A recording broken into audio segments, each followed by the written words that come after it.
Hello, my name is Clark Taylor, and I'm going to tell you about the journal paper that we've published, Accurate Covariance Estimation for Posed Data from Iterative Closest Point Algorithm.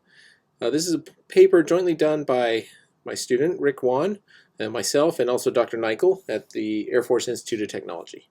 So what is it that we're looking at? I've got a short video here on just what iterative closest point does. Basically, you can see it takes two objects, the infamous rabbit test object, and tries to align points such that you can determine what rotation translation best figured out the difference between those two sets of points.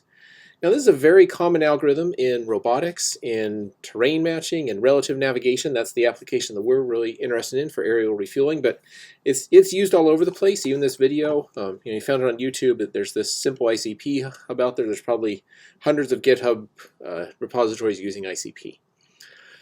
So once we have this algorithm, what we're really interested in is having some uncertainty. So after the algorithm converges, so once it gets to that final point and has gone through all its iterations, the 2 points are allowed, how accurate are those rotation and translation values that are coming out of the algorithm, right? And so if we can know to a high degree what accuracy it has, then we're able to fuse together the outputs of the ICP with other inputs, right?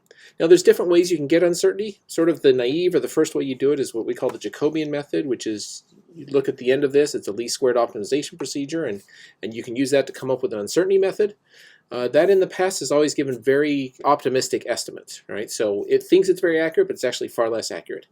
There are some more recent works that provide significantly more accurate uncertainty estimates. So we looked at these, and basically what our paper does is it shows you an improved understanding of why the Jacobian method fails.